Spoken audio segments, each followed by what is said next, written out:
মানুষ নিজের মুক্তির চেষ্টায় জগৎ প্রপঞ্চের সম্বন্ধ একেবারে ত্যাগ করিতে চায়। মানুষ নিজ আত্মীয় স্বজন, স্ত্রী পুত্র, বন্ধু বান্ধবের মায়া কাটাইয়া সংসার হইতে দূরে, অতি দূরে পলাইয়া যায়। চেষ্টা করে দেহগত সকল সম্বন্ধ, পুরাতন সকল সংস্কার ত্যাগ করিতে। এমনকি সে নিজে যে সার্ধ ত্রিহস্ত পরিমিত দেহধারী মানুষ, ইহাও ভুলিতে প্রাণপণ চেষ্টা করে। কিন্তু তাহার অন্তরের অন্তরে সর্বদাই সে একটি মৃদু অস্ফুট ধ্বনি শুনিতে পায়। তাহার কর্ণে একটি সুর সর্বদা বাজিতে থাকে। কে যেন দিবারাত্র তাহার কানে কানে মৃদু স্বরে বলিতে থাকে, জননী জন্মভূমিশ্চ স্বর্গাদপি গরীয়সী।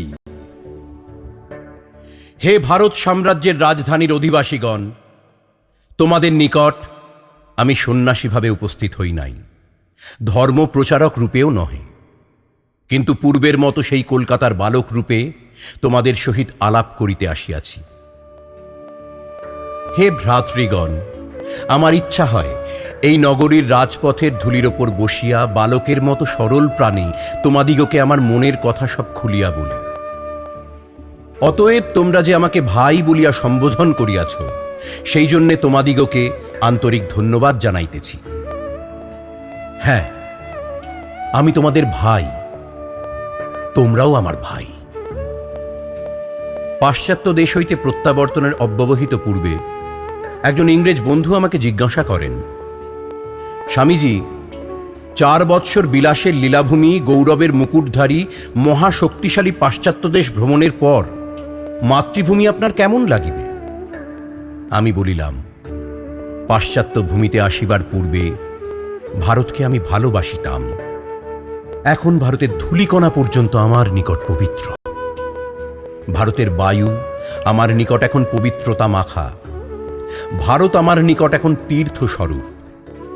ইহা ব্যতীত আর কোনো উত্তর আমার মনে আসিল না। হে কলিকাতাবাসী আমার ভ্রাতৃগণ, তোমরা আমার প্রতি যে অনুগ্রহ প্রদর্শন করিয়াছ, সেজন্য তোমাদের নিকট কৃতজ্ঞতা প্রকাশ করা আমার পক্ষে সাধ্যাতীত। অথবা তোমাদিগকে ধন্যবাদ দেওয়াই বাহুল্য মাত্র। কেননা তোমরা আমার ভাই, যথার্থ ভ্রাতার কাজই করিয়াছ। অহ, হিন্দু ভ্রাতারই কাজ। কারণ এরূপ পারিবারিক বন্ধন, এরূপ সম্পর্ক, এরূপ ভালোবাসা আমাদের মাতৃভূমির চতুষ্সীমার বাহিরে আর কোথাও নাই। এই শিকাগো ধর্ম মহাসভা একটি বিরাট ব্যাপার হইয়াছিল, সন্দেহ নাই। ভারতবর্ষে বহু নগর হইতে আমরা এই সভার উদ্যোক্তাদের ধন্যবাদ দিয়াছি। তাহারা আমাদের প্রতি সহৃদয়তা প্রকাশ করার জন্য ধন্যবাদার্হও বটে। কিন্তু এই ধর্ম মহাসভার যথার্থ ইতিহাস যদি জানিতে চাও, যথার্থ উদ্দেশ্য যদি জানিতে চাও, আমার নিকট শোনো। তাহাদের ইচ্ছা ছিল নিজেদের প্রভুত্ব প্রতিষ্ঠা করা। সেখানকার অধিকাংশ লোকের ইচ্ছা ছিল খ্রিস্ট ধর্মের প্রতিষ্ঠা এবং অন্যান্য ধর্মগুলিকে হাস্যাস্পদ করা। কার্যত ফল তাহাদের ইচ্ছানুরূপ না হইয়া অন্যরূপ হইয়াছিল। বিধির বিধানে অন্য কিছু হইবার উপায়ই ছিল না। অনেকেই সদয় ব্যবহার করিয়াছিল, তাহাদিগকে যথেষ্ট ধন্যবাদ দেওয়া হইয়াছে। আসল কথা এই, আমার আমেরিকা যাত্রা ধর্ম মহাসভার জন্য নয়। এই সভার দ্বারা আমাদের পথ অনেকটা পরিষ্কার হইয়াছে, কাজেরও সুবিধা হইয়াছে বটে। সেই জন্য আমরাও উক্ত মহাসভার সভ্যগণের নিকট বিশেষ কৃতজ্ঞ। কিন্তু প্রকৃতপক্ষে আমাদের ধন্যবাদ যুক্তরাষ্ট্র নিবাসী সহৃদয় অতিথিবৎসল উন্নত মার্কিন জাতির প্রাপ্য, যাহাদের মধ্যে ভ্রাতৃভাব অপর জাতি অপেক্ষা বিশেষভাবে বিকশিত হইয়াছে। কোনো মার্কিনের সহিত ট্রেনে 5 মিনিটের জন্য আলাপ হইলেই তিনি তোমার বন্ধু হইবেন এবং অতিথিরূপে বাটিতে নিমন্ত্রণ করিয়া লইয়া গিয়া প্রাণের কথা খুলিয়া বলিবেন। ইহাই মার্কিন চরিত্রের বৈশিষ্ট্য, ইহাই তাহাদের পরিচয়। তাহাদের ধন্যবাদ দেওয়া আমাদের কর্ম নয়। আমার প্রতি তাহাদের সহৃদয়তা বর্ণনাতীত। আমার প্রতি তাহারা যে অপূর্ব সদয় ব্যবহার করিয়াছেন, তাহা প্রকাশ করিতে আমার বহু বৎসর লাগিবে। কিন্তু শুধু মার্কিনগণকে ধন্যবাদ দিলেই চলিবে না। তাহারা যতদূর ধন্যবাদার্হ, আটলান্টিকের অপর পারে সেই ইংরেজ জাতিকেও আমাদের সেই রূপ বিশেষভাবে ধন্যবাদ দেওয়া উচিত। ইংরেজ জাতির প্রতি আমা অপেক্ষা অধিকতর ঘৃণা পোষণ করিয়া কেহই কখনো ইংল্যান্ডে পদার্পণ করে নাই। এই সভা মঞ্চে যে সকল ইংরেজ বন্ধু রহিয়াছেন তাহারাই সে বিষয়ে সাক্ষ্য দিবেন।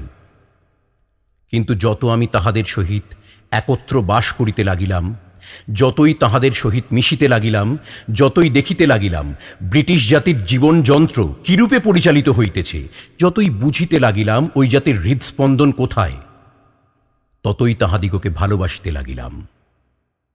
আর হে ভ্রাতৃগণ, এখানে এমন কেহই উপস্থিত নাই যিনি ইংরেজ জাতিকে এখন আমা অপেক্ষা বেশি ভালোবাসেন। তাহাদের বিষয় ঠিক ঠিক জানিতে হইলে সেখানে কি কি ব্যাপার ঘটিতেছে তাহা দেখিতে হইবে এবং তাহাদের সহিত মিশিতে হইবে। আমাদের জাতীয় দর্শনশাস্ত্র বেদান্ত যেমন সমুদয় দুঃখই অজ্ঞানপ্রসূত বলিয়া সিদ্ধান্ত করিয়াছেন, সেইরূপ ইংরেজ ও আমাদের মধ্যে বিরোধভাবও অধিকাংশ ক্ষেত্রেই অজ্ঞানজনিত বলিয়া জানিতে হইবে। আমরা তাহাদের জানি না, তাহারাও আমাদের জানেন না। দুর্ভাগ্যক্রমে পাশ্চাত্য দেশবাসীগণের ধারণা এই যে আধ্যাত্মিকতা এমনকি চরিত্রনীতি পর্যন্ত সাংসারিক উন্নতির সঙ্গে চিরসংশ্লিষ্ট। আর যখনই কোনো ইংরেজ বা অপর কোনো পাশ্চাত্য দেশবাসী ভারতবর্ষে পদার্পণ করেন এবং দেখিতে পান এখানে দুঃখ দারিদ্র অপ্রতিহতভাবে রাজত্ব করিতেছে, অমনি তিনি সিদ্ধান্ত করিয়া বসেন এ দেশে কোনো ধর্ম থাকিতে পারে না, নীতিও থাকিতে পারে না। তাহার নিজের অভিজ্ঞতাই সত্য। ইউরোপের শীতপ্রধান জলবায়ুর জন্য এবং অন্যান্য নানা কারণে সেখানে দারিদ্র্য ও পাপ একত্র অবস্থান করে দেখা যায়। ভারতবর্ষে কিন্তু তাহা নহে। আমার অভিজ্ঞতা এই, ভারতবর্ষে যে যত দরিদ্র সে তত বেশি সৎ প্রকৃতি। কিন্তু ইহা ঠিক ঠিক উপলব্ধি করা সময় সাপেক্ষ। ভারতবর্ষের জাতীয় জীবনের এই গুপ্ত রহস্য বুঝিবার জন্য দীর্ঘকাল ভারতে বাস করিয়া সময় নষ্ট করিতে কয়জন বিদেশী প্রস্তুত আছেন? এই জাতির চরিত্র ধৈর্য সহকারে অধ্যয়ন ও উপলব্ধি করিবার লোক অল্পই আছেন। এখানে, কেবল এখানেই এমন এক জাতির বাস যাহাদের নিকট দারিদ্র বলিতে পাপ বুঝায় না। কেবল তাহাই নহে, দারিদ্রকে এখানে অতি উচ্চাসন দেওয়া হয়। এখানে দরিদ্র সন্ন্যাসীর বেশি শ্রেষ্ঠ সম্মান পাইয়া থাকে। পক্ষান্তরে আমাদিগকেও পাশ্চাত্য সমাজের রীতিনীতি অতি ধৈর্য সহকারে পর্যবেক্ষণ করিতে হইবে। তাহাদের সম্বন্ধে হঠাৎ করিয়া সিদ্ধান্ত করিয়া ফেলিলে চলিবে না। তাহাদের স্ত্রী পুরুষের মেলামেশা এবং অন্যান্য আচার ব্যবহার সবগুলিরই অর্থ আছে, সবগুলিরই ভালো দিক আছে। কেবল তোমাদিগকে যত্নপূর্বক ধৈর্য সহকারে ওইগুলি আলোচনা করিতে হইবে। আমার কথা বলিবার উদ্দেশ্য ইহা নহে যে আমরা তাহাদের আচার ব্যবহার অনুকরণ করিব বা তাহারা আমাদের অনুকরণ করিবেন। সকল দেশেরই আচার ব্যবহার বহু শতাব্দীর অতি মৃদুগতি ক্রমবিকাশের ফলস্বরূপ এবং সবগুলিরই গভীর অর্থ আছে। সুতরাং আমরাও যেন তাহাদের আচার ব্যবহারগুলি দেখিয়া উপহাস না করি, তাহারাও যেন আমাদের আচারগুলিকে বিদ্রূপ না করেন। আমি এই সভায় আরেকটি কথা বলিতে চাই। আমার মতে আমেরিকা অপেক্ষা ইংল্যান্ডে আমার প্রচার কার্য অধিকতর সন্তোষজনক হইয়াছে। অকুতভয়, দৃঢ়, অধ্যাবসায়শীল ইংরেজ জাতির মস্তিষ্কে কোনো ভাব যদি একবার প্রবেশ করাইয়া দেওয়া হয়, তাহার মস্তিষ্কের খুলি যদিও অন্য জাতি অপেক্ষা স্থূলতর, সহজে কোনো ভাব ঢুকিতে চায় না, কিন্তু যদি অধ্যাবসায় সহকারে তাহাদের মস্তিষ্কে কোনো ভাব প্রবেশ করাইয়া দেওয়া যায়, উহা তাহাদের মস্তিষ্কে থাকিয়াই যায়, কখনো বাহির হয় না। আর ওই জাতির অসীম কার্যকরী শক্তি বলে বীজভূত সেই ভাব হইতে অঙ্কুর উদ্গত হইয়া অবিলম্বে ফল প্রসব করে। অন্য কোনো দেশে সেরূপ নহে। এই জাতির যেমন অপরিসীম কার্যকরী শক্তি, এ জাতির যেমন অনন্ত জীবন শক্তি, অপর কোনো জাতির মধ্যে সেরূপ দেখিতে পাইবে না। এই জাতির কল্পনা শক্তি অল্প, কার্যকরী শক্তি বেশি। আর এই ইংরেজ হৃদয়ের মূল উৎস কোথায় তাহা কে জানে? তাহার হৃদয়ের গভীরে যে কত কল্পনা ও ভাবোচ্ছ্বাস লুক্কায়িত তাহা কে বুঝিতে পারে? ইংরেজ বীরের জাতি, প্রকৃত ক্ষত্রিয়। তাহাদের শিক্ষাই ভাব গোপন করা, ভাব কখনো না দেখানো। বাল্যকাল হইতেই তাহারা এই শিক্ষা পাইয়াছেন। দেখিবেন খুব কম ইংরেজ কখনো নিজ হৃদয়ের ভাব প্রকাশ করিয়া ফেলিয়াছেন। পুরুষের কথা কেন, ইংরেজ নারীও কখনো হৃদয়ের আবেগ প্রকাশ করেন না। আমি ইংরেজ নারীকে এমন কাজ করিতে দেখিয়াছি যাহা করিতে অতি সাহসী বাঙালিও পশ্চাৎপদ হইবেন। কিন্তু এই বীরত্বের পিছনে, এই ক্ষত্রসুলভ কঠিনতার অন্তরালে ইংরেজ হৃদয়ের ভাবধারার গভীর উৎস লুক্কায়িত। যদি আপনি একবার সেখানে পৌঁছিতে পারেন, যদি ইংরেজের সহিত আপনার একবার ঘনিষ্ঠতা হয়, যদি একবার তাহার সহিত মেশেন, যদি একবার আপনার নিকট তাহাকে তাহার হৃদয়ের কথা ব্যক্ত করাইতে পারেন, তবে ইংরেজ আপনার চিরবন্ধু, আপনার চিরদাস। এই জন্যে আমার মতে অন্যান্য স্থান অপেক্ষা ইংল্যান্ডে আমার প্রচার কার্য অধিকতর সন্তোষজনক হইয়াছে। আমি দৃঢ়ভাবে বিশ্বাস করি, কাল যদি আমার দেহত্যাগ হয়, ইংল্যান্ডে আমার প্রচার কার্য অক্ষুণ্ণ থাকিবে এবং ক্রমশ বিস্তার লাভ করিতে থাকিবে। ভ্রাতৃগণ, তোমরা আমার হৃদয়ের আরেকটি তন্ত্রীতে, গভীরতম সুরের তন্ত্রীতে আঘাত করিয়াছ। আমার গুরুদেব, আমার আচার্য, আমার জীবনের আদর্শ, আমার ইষ্ট, আমার প্রাণের দেবতা শ্রী রামকৃষ্ণ পরমহংসের নাম উল্লেখ করিয়া যদি কায় মনোবাক্যে আমি কোনো সৎকার্য করিয়া থাকি, যদি আমার মুখ হইতে এমন কোনো কথা বাহির হইয়া থাকে যাহা দ্বারা জগতে কোনো ব্যক্তি কিছুমাত্র উপকৃত হইয়াছে, তাহাতে আমার কোনো গৌরব নাই, তাহা তাহারই। কিন্তু যদি আমার জিহ্বা কখনো অভিশাপ বর্ষণ করিয়া থাকে, যদি আমার মুখ হইতে কখনো কাহারও প্রতি ঘৃণাসূচক বাক্য বাহির হইয়া থাকে, তবে তাহা আমার, তাহার নহে। যাহা কিছু দুর্বল, যাহা কিছু দোষযুক্ত, সবই আমার। যাহা কিছু জীবনপ্রদ, যাহা কিছু বলপ্রদ, যাহা কিছু পবিত্র, সকলই তাহার প্রেরণা, তাহারই বাণী, এবং তিনি স্বয়ং। সত্যই বন্ধুগণ, জগৎ এখনও সেই মহামানবকে জানিতে পারে নাই। আমরা জগতের ইতিহাসে শত শত মহাপুরুষের জীবনী পাঠ করিয়া থাকি। এখন আমরা যে আকারে সেই সকল জীবনী পাই, সেগুলিতে বহু শতাব্দী যাবৎ শিষ্য প্রশিষ্যগণের পরিবর্ধনরূপ লেখনী চালনার পরিচয় পাওয়া যায়। সহস্র সহস্র বৎসর যাবৎ প্রাচীন মহাপুরুষগণের জীবনচরিতগুলি ঘষিয়া মাজিয়া কাটিয়া ছাটিয়া মসৃণ করা হইয়াছে। কিন্তু তথাপি যে জীবন আমি স্বচক্ষে দেখিয়াছি, যাহার ছায়ায় আমি বাস করিয়াছি, যাহার পদতলে বসিয়া আমি সব শিখিয়াছি, সেই রামকৃষ্ণ পরমহংসের জীবন যেমন উজ্জ্বল মহিমান্বিত, আমার মতে আর কোনো মহাপুরুষের জীবন তেমন নহে। বন্ধুগণ, তোমাদের সকলেরই ভগবানের শ্রীমুখ নিঃসৃত গীতার সেই প্রসিদ্ধ বাণী জানা আছে, यदा यदा हि धर्मस्य ग्लानिर्भवति भारत अभ्युत्थानमधर्मस्य तदात्मानं सृजाम्यहम् परित्राणाय साधूनां विनाशाय च दुष्कृतां धर्म संस्थापनार्थाय संभवामि युगे युगे। যখনই যখনই ধর্মের গ্লানি ও অধর্মের অভ্যুত্থান হয়, তখনই আমি শরীর ধারণ করি। সাধুগণের পরিত্রাণ, দুষ্টের দমন ও ধর্ম সংস্থাপনের জন্য আমি যুগে যুগে জন্মগ্রহণ করি। এই সঙ্গে আরেকটি কথা তোমাদিগকে বুঝিতে হইবে। বিষয়টি এখন আমাদের সম্মুখে উপস্থিত। এইরূপ একটি ধর্মের প্রবল বন্যা আসিবার পূর্বে সমাজের সর্বত্র ঐরূপ ক্ষুদ্র ক্ষুদ্র তরঙ্গ পরম্পরার আবির্ভাব দেখিতে পাওয়া যায়।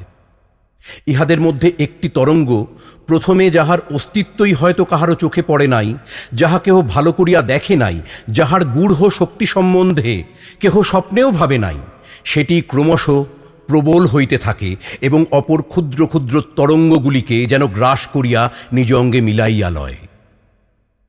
এইরূপে বিপুল ও প্রবল হইয়া উহা মহাবন্যায় পরিণত হয় এবং সমাজের ওপর এরূপ বেগে পতিত হয় যে কেহ উহার গতিরোধ করিতে পারে না। এরূপ ব্যাপারই এক্ষণে ঘটিতেছে। যদি তোমাদের চক্ষু থাকে তবেই দেখিবে, যদি তোমাদের হৃদয়দ্বার উন্মুক্ত থাকে তবেই উহা গ্রহণ করিবে, যদি সত্যানুসন্ধিৎসু হও তবেই উহার সন্ধান পাইবে। অন্ধ সে অতি অন্ধ যে সময়ের সংকেত দেখিতেছে না, বুঝিতেছে না। দেখিতেছ না, সুদূর গ্রামে যাত দরিদ্র ব্রাহ্মণ পিতামাতারই সন্তান এখন সেই সকল দেশে সত্য সত্যই পূজিত হইতেছেন, যে সকল দেশের লোকেরা বহু শতাব্দী যাবৎ পৌত্তলিক উপাসনার বিরুদ্ধে চিৎকার করিয়া আসিতেছে। ইহা কাহার শক্তি? ইহা কি তোমাদের শক্তি না আমার? না, ইহা আর কাহারও শক্তি নহে। যে শক্তি এখানে রামকৃষ্ণ পরমহংস রূপে আবির্ভূত হইয়াছেন, এ সেই শক্তি। কারণ তুমি, আমি, সাধু, মহাপুরুষ, এমনকি অবতারগণ সকলেই, সমুদয় ব্রহ্মাণ্ডই শক্তির বিকাশ মাত্র। সেই শক্তি কোথাও বা কম, কোথাও বা বেশি ঘনীভূত, পুঞ্জীকৃত। এখন আমরা সেই মহাশক্তির খেলার আরম্ভ মাত্র দেখিতেছি। আর বর্তমান যুগের অবসান হইবার পূর্বেই তোমরা ইহার আশ্চর্য, অতি আশ্চর্য খেলা প্রত্যক্ষ করিবে। ভারতবর্ষের পুনরুত্থানের জন্য এই শক্তির বিকাশ ঠিক সময়ই হইয়াছে। যে প্রাণ শক্তি ভারতকে সর্বদা সঞ্জীবিত রাখিবে, তাহার কথা সময়ে সময়ে আমরা ভুলিয়া যাই। প্রত্যেক জাতিরই উদ্দেশ্য সাধনের কার্যপ্রণালী ভিন্ন ভিন্ন। কেহ রাজনীতি, কেহ সমাজ সংস্কার, কেহ বা অপর কিছুকে প্রধান উদ্দেশ্য অবলম্বন করিয়া কাজ করিতেছে। আমাদের পক্ষে ধর্মের মধ্য দিয়া ছাড়া কাজ করিবার অন্য কোনো উপায় নাই। ইংরেজ রাজনীতির মাধ্যমে ধর্ম বোঝে, বোধহয় সমাজ সংস্কারের সাহায্যে মার্কিন সহজে ধর্ম বুঝিতে পারে। কিন্তু হিন্দু রাজনীতি, সমাজ সংস্কার ও অন্যান্য যাহা কিছু সবই ধর্মের ভিতর দিয়া ছাড়া বুঝিতে পারে না। জাতীয় জীবন সঙ্গীতের এইটিই যেন প্রধান সুর, অন্যগুলি যেন তাহারই একটু বৈচিত্র্য মাত্র। আর ওইটি নষ্ট হইবার আশঙ্কা হইয়াছিল। আমরা যেন আমাদের জাতীয় জীবনের এই মূল ভাবটিকে সরাইয়া উহার স্থানে অন্য একটি ভাব স্থাপন করিতে যাইতেছিলাম। যে মেরুদণ্ডের বলে আমরা দণ্ডায়মান, আমরা যেন তাহার পরিবর্তে অপর একটি মেরুদণ্ড স্থাপন করিতে যাইতেছিলাম। আমাদের জাতীয় জীবনের ধর্মরূপ মেরুদণ্ডের স্থানে আমরা রাজনীতিরূপ মেরুদণ্ড স্থাপন করিতে যাইতেছিলাম। যদি আমরা কৃতকার্য হইতাম, তবে আমাদের সমূলে বিনাশ হইত। কিন্তু তাহা তো হইবার নয়। তাই এই মহাশক্তির প্রকাশ হইয়াছিল। এই মহাপুরুষকে যেভাবেই লও, তাহা আমি গ্রাহ্য করি না। তাহাকে কতটা ভক্তি শ্রদ্ধা করো, তাহাতেও কিছু আসে যায় না। কিন্তু আমি জোর করিয়া বলিতেছি, গত কয়েক শতাব্দী যাবৎ ভারতে যত মহাশক্তির বিকাশ হইয়াছে, তন্মধ্যে ইহাই সর্বাপেক্ষা বিস্ময়কর। আর তোমরা যখন হিন্দু, তখন এই শক্তির দ্বারা শুধু ভারতবর্ষ নয়, সমগ্র মানবজাতির উন্নতি ও মঙ্গল কিরূপে সাধিত হইতেছে, তাহা জানিবার জন্য এই শক্তি সম্বন্ধে আলোচনা করিয়া ইহাকে বুঝিবার চেষ্টা করা তোমাদের কর্তব্য। জগতের কোনো দেশে সার্বভৌম ধর্ম এবং বিভিন্ন সম্প্রদায়ের মধ্যে ভ্রাতৃভাবের প্রসঙ্গ আলোচিত হইবার অনেক পূর্বেই এই নগরীর সন্নিকটে এমন এক ব্যক্তি বাস করিতেন, যাহার সমগ্র জীবনই একটি ধর্ম মহাসভা স্বরূপ ছিল। ভদ্রমহোদয়গণ, আমাদের শাস্ত্র নির্গুণ ব্রহ্মকেই আমাদের চরম লক্ষ্য বলিয়া নির্দেশ করিয়াছেন। আর ঈশ্বরেচ্ছায় সকলেই যদি সেই নির্গুণ ব্রহ্ম উপলব্ধি করিতে সমর্থ হইতেন, তবে বড়ই ভালো হইত। কিন্তু তাহা যখন হইবার নয়, তখন আমাদের মনুষ্য জাতির অনেকেরই পক্ষে একটি সগুণ আদর্শ না থাকিলে একেবারেই চলিবে না। এরূপ কোনো মহান আদর্শ পুরুষের প্রতি বিশেষ অনুরাগী হইয়া তাহার পতাকাতলে দণ্ডায়মান না হইয়া কোনো জাতিই উঠিতে পারে না, কোনো জাতি বড় হইতে পারে না, এমনকি কোনো কাজই করিতে পারে না।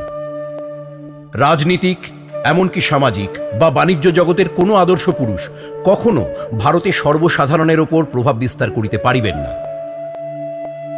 আমরা চাই আধ্যাত্মিক আদর্শ। উচ্চ অধ্যাত্ম সম্পদের অধিকারী মহাপুরুষগণের নামে আমরা সম্মিলিত হইতে চাই, সকলে মাতিতে চাই। ধর্মবীর না হইলে আমরা তাহাকে আদর্শ করিতে পারি না। রামকৃষ্ণ পরমহংসদেবের মধ্যে আমরা এমন এক ধর্মবীর, এমন একটি আদর্শই পাইয়াছি। যদি এই জাতি উঠিতে চায়, তবে আমি নিশ্চয় করিয়া বলিতেছি, এই নামে সকলকে মাতিতে হইবে। রামকৃষ্ণ পরমহংসকে আমি বা অপর যে কেহ প্রচার করুক, তাহাতে কিছু আসে যায় না। আমি তোমাদের নিকট এই মহান আদর্শ পুরুষকে স্থাপন করিলাম, এখন বিচারের ভার তোমাদের উপর। এই মহান আদর্শ পুরুষকে লইয়া কি করিবে আমাদের জাতীয় কল্যাণের জন্য, তাহা তোমাদের এখনই স্থির করা উচিত। একটি কথা আমাদের স্মরণ রাখা আবশ্যক। তোমরা যত মহাপুরুষ দেখিয়াছ, অথবা স্পষ্ট করিয়াই বলিতেছি, যত মহাপুরুষের জীবনচরিত পাঠ করিয়াছ, তন্মধ্যে ইহার জীবন শুদ্ধতম। আর ইহা তো স্পষ্টই দেখিতেছ যে এরূপ অত্যদ্ভুত আধ্যাত্মিক শক্তির বিকাশের কথা তোমরা তো কখনো পাঠও করো নাই, দেখিবার আশা তো দূরের কথা। তাঁহার তিরোভাবের পর 10 বৎসর যাইতে না যাইতে এই শক্তি জগৎ পরিব্যাপ্ত করিয়াছে, তাহা তো তোমরা প্রত্যক্ষই দেখিতেছ। এই কারণে আমাদের জাতীয় কল্যাণের জন্য, আমাদের ধর্মের উন্নতির জন্য কর্তব্যবুদ্ধি প্রণোদিত হইয়া আমি এই মহান আধ্যাত্মিক আদর্শ তোমাদের সম্মুখে স্থাপন করিতেছি। আমাকে দেখিয়া তাঁহার বিচার করিও না, আমি অতি ক্ষুদ্র যন্ত্র মাত্র। আমাকে দেখিয়া তাঁহার চরিত্রের বিচার করিও না। তাঁহার চরিত্র এত উন্নত ছিল যে আমি অথবা তাঁহার অপর কোনো শিষ্য যদি শত শত জীবন ধরিয়া চেষ্টা করি, তথাপি তিনি যথার্থ যাহা ছিলেন তাহার কোটি ভাগের 1 ভাগেরও তুল্য হইতে পারিব না। তোমরাই বিচার করো, তোমাদের অন্তরের অন্তঃস্থলে যিনি সনাতন সাক্ষীস্বরূপ বর্তমান আছেন, আমি আন্তরিকভাবে প্রার্থনা করিতেছি সেই রামকৃষ্ণ পরমহংস আমাদের জাতির কল্যাণের জন্য, আমাদের দেশের উন্নতির জন্য, সমগ্র মানব জাতির হিতের জন্য তোমাদের হৃদয় খুলিয়া দিন। আমরা কিছু করি বা না করি, তথাপি যে মহাযুগান্তর অবশ্যম্ভাবী, তাহার সহায়তার জন্য তিনি তোমাদিগকে অকপট ও দৃঢ়ব্রত করুন। তোমার আমার ভালো লাগুক বা নাই লাগুক, সেজন্য প্রভুর কাজ আটকাইয়া থাকে না। তিনি সামান্য ধূলি হইতেও তাঁহার কাজের জন্য শত সহস্র কর্মী সৃষ্টি করিতে পারেন। তাঁহার অধীনে থাকিয়া কাজ করা তো আমাদের পক্ষে সৌভাগ্য ও গৌরবের বিষয়। এইরূপে চারিদিকে ভাব ছড়াইতে থাকে। তোমরা বলিয়াছ, আমাদিগকে সমগ্র জগৎ জয় করিতে হইবে। হ্যাঁ, আমাদিগকে তাহা করিতেই হইবে। ভারতকে অবশ্যই পৃথিবী জয় করিতে হইবে। ইহা অপেক্ষা নিম্নতর আদর্শে আমি কখনোই সন্তুষ্ট হইতে পারি না। আদর্শটি হয়তো খুব বড় হইতে পারে, তোমাদের অনেকে এ কথা শুনিয়া আশ্চর্য বোধ করিতে পারো, তথাপি ইহাই আমাদের আদর্শ হইবে। আমাদিগকে হয় সমগ্র জগৎ জয় করিতে হইবে, নতুবা মরিতে হইবে। ইহা ছাড়া আর কোনো পথ নাই। বিস্তৃতি জীবনের চিহ্ন। আমাদিগকে ক্ষুদ্রগণ্ডির বাহিরে যাইতে হইবে, হৃদয়ের বিস্তার করিতে হইবে। আমাদের যে জীবন আছে তাহা দেখাইতে হইবে, নতুবা আমরা অতি হীন অবস্থায় পচিয়া মরিব, আর অন্য উপায় নাই। দুয়ের মধ্যে একটা করো, হয় বাঁচো না হয় মরো। সামান্য সামান্য বিষয় লইয়া আমাদের দেশে কলহের কথা কাহারও অবিদিত নাই। কিন্তু আমার কথা শোনো, ইহা সব দেশেই আছে। রাজনীতি যে সকল জাতির জাতীয় জীবনের মেরুদণ্ড, সে সকল জাতি আত্মরক্ষার জন্য বৈদেশিক নীতি অবলম্বন করিয়া থাকে। যখন তাহাদের নিজ দেশে পরস্পরের মধ্যে গৃহবিবাদ আরম্ভ হয়, তখন তাহারা কোনো বৈদেশিক জাতির সহিত বিবাদের সূচনা করে, অমনি গৃহবিবাদ থামিয়া যায়। আমাদের গৃহবিবাদ আছে, কিন্তু উহা থামাইবার কোনো বৈদেশিক নীতি নাই। জগতের সব জাতির মধ্যে আমাদের শাস্ত্রে নিবদ্ধ সত্যসমূহের প্রচারই আমাদের বৈদেশিক নীতি হোক। ইহা যে আমাদের একটি অখণ্ড জাতিরূপে মিলিত করিবে, তাহার কি অন্য কোনো প্রমাণ চাও? তোমাদের মধ্যে যাহারা রাজনীতি ঘেঁষা, তাহাদিগকেই আমি এই প্রশ্ন জিজ্ঞাসা করিতেছি। অদ্যকার সভাই যে এ বিষয়ের চূড়ান্ত প্রমাণ। দ্বিতীয়ত, এইসব স্বার্থের বিচার ছাড়িয়া দিলেও আমাদের পিছনে নিঃস্বার্থ, মহান, জীবন্ত দৃষ্টান্ত সকল রহিয়াছে।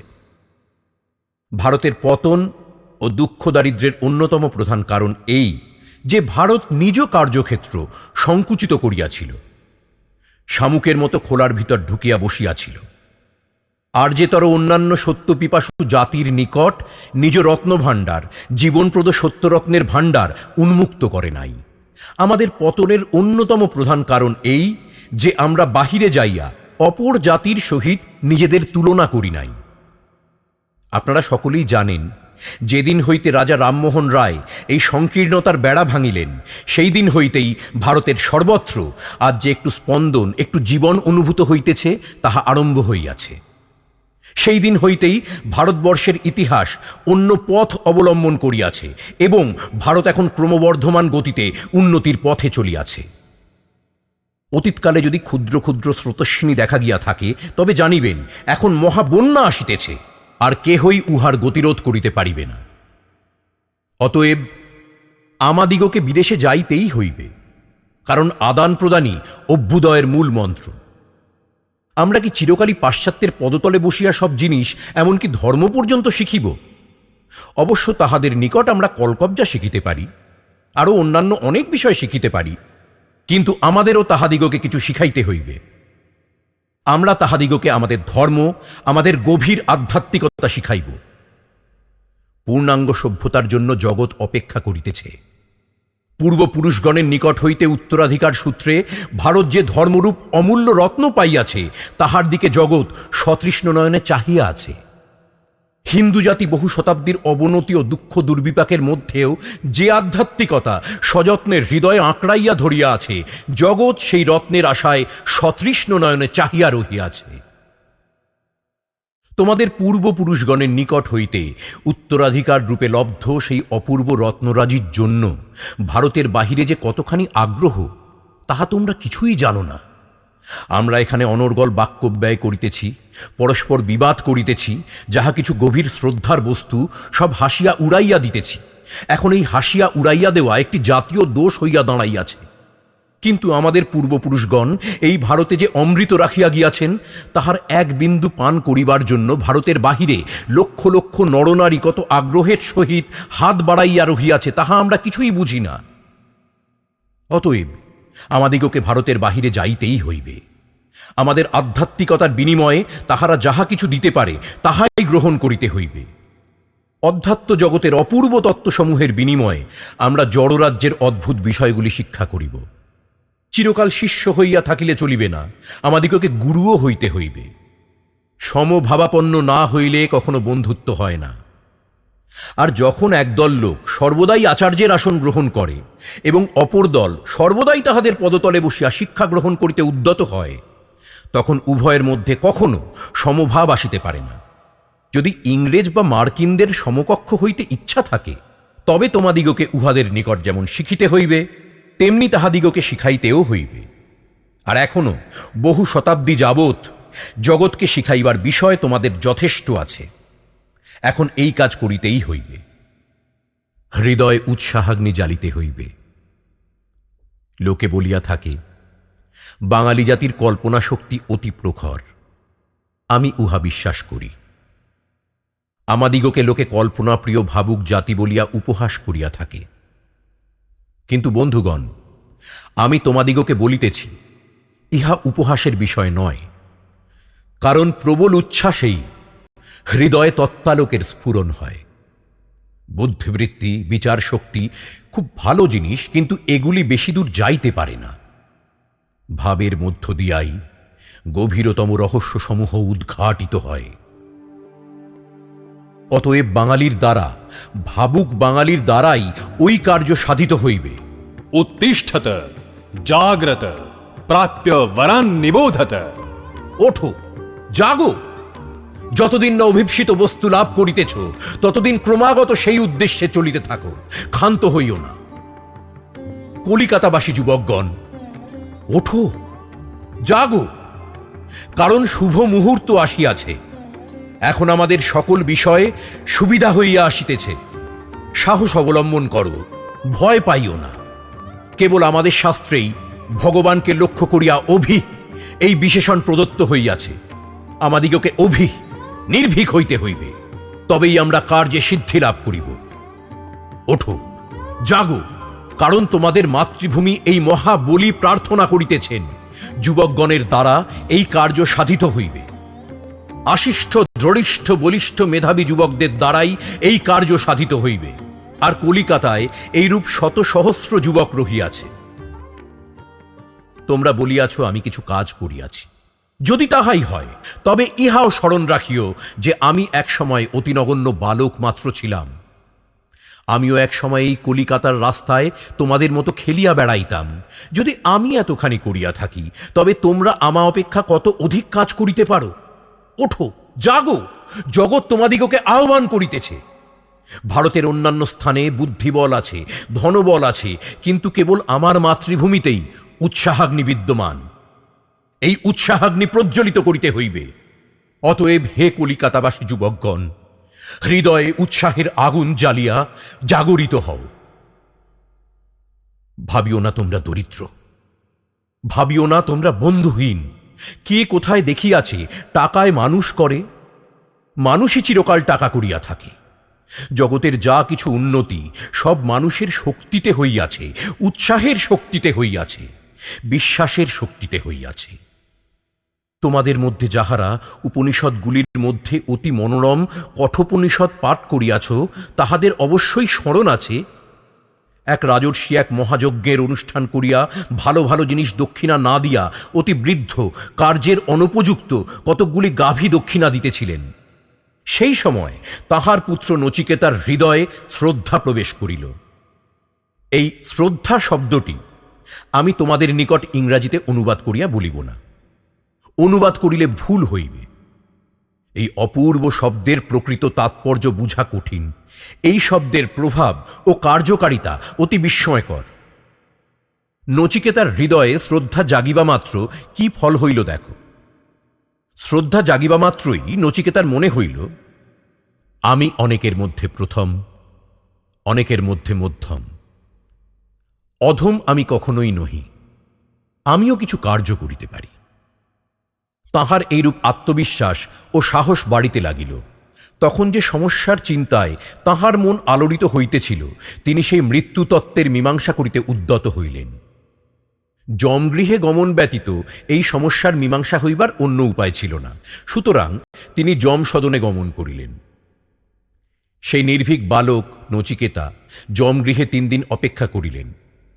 তোমরা জানো কিরূপে তিনি যমের নিকট হইতে সমুদয় তত্ত্ব অবগত হইলেন। আমাদের চাই এই শ্রদ্ধা। দুর্ভাগ্যক্রমে ভারত হইতে এই শ্রদ্ধা প্রায় অন্তর্হিত হইয়াছে। সেই জন্যে আমাদের এই বর্তমান দুর্দশা। মানুষে মানুষে প্রভেদ এই শ্রদ্ধার তারতম্য লইয়া, আর কিছুতেই নহে। এই শ্রদ্ধার তারতম্যেই কেহ বড় হয়, কেহ ছোট হয়। আমার গুরুদেব বলিতেন, যে আপনাকে দুর্বল ভাবে সে দুর্বলই হইবে। ইহা অতি সত্য কথা। এই শ্রদ্ধা তোমাদের ভিতর প্রবেশ করুক। পাশ্চাত্য জাতি জড়জগতে যে আধিপত্য লাভ করিয়াছে তাহা এই শ্রদ্ধারই ফলে। তাহারা শারীরিক বলে বিশ্বাসী। তোমরা যদি আত্মাতে বিশ্বাসী হও, তাহা হইলে তাহার ফল আরও অদ্ভুত হইবে।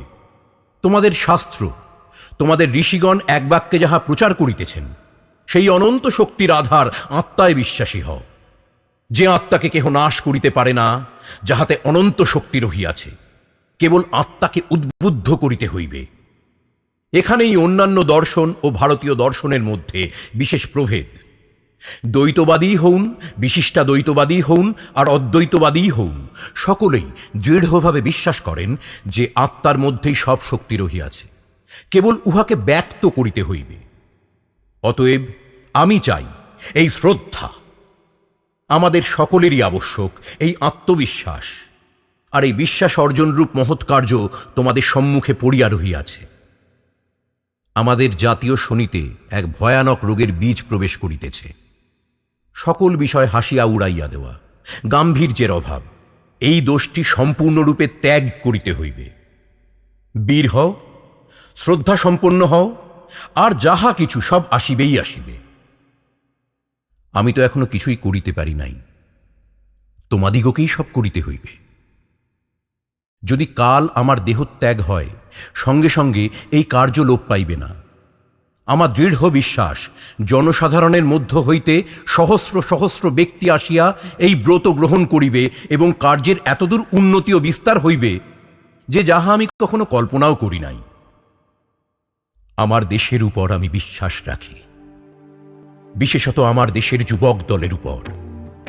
বঙ্গীয় যুবকগণের স্কন্ধে অতি গুরুভার সমর্পিত। আর কখনো কোনো দেশের যুবক দলের উপর এত গুরুভার পড়ে নাই। আমি প্রায় গত 10 বৎসর যাবৎ সমগ্র ভারতবর্ষ ভ্রমণ করিয়াছি। তাহাতে আমার দৃঢ় প্রতীতি হইয়াছে যে বঙ্গীয় যুবকগণের ভিতর দিয়াই সেই শক্তি প্রকাশিত হইবে, যাহা ভারতকে তাহার উপযুক্ত আধ্যাত্মিক অধিকারে পুনঃ প্রতিষ্ঠিত করিবে। নিশ্চয় বলিতেছি, এই হৃদয়বান উৎসাহী বঙ্গীয় যুবকগণের মধ্য হইতেই শত শত বীর উঠিবে, যাহারা আমাদের পূর্বপুরুষগণের প্রচারিত সনাতন আধ্যাত্মিক সত্য প্রচার করিয়া ও শিক্ষা দিয়া জগতের এক প্রান্ত হইতে অপর প্রান্ত, এক মেরু হইতে অপর মেরু পর্যন্ত ভ্রমণ করিবে। তোমাদের সম্মুখে সেই মহান কর্তব্য রহিয়াছে। অতএব আর একবার তোমাদিগকে সেই মহতি বাণী उत्तिष्ठत जाग्रत प्राप्य वरान निबोधत স্মরণ করাইয়া দিয়া আমার বক্তব্য শেষ করিতেছি।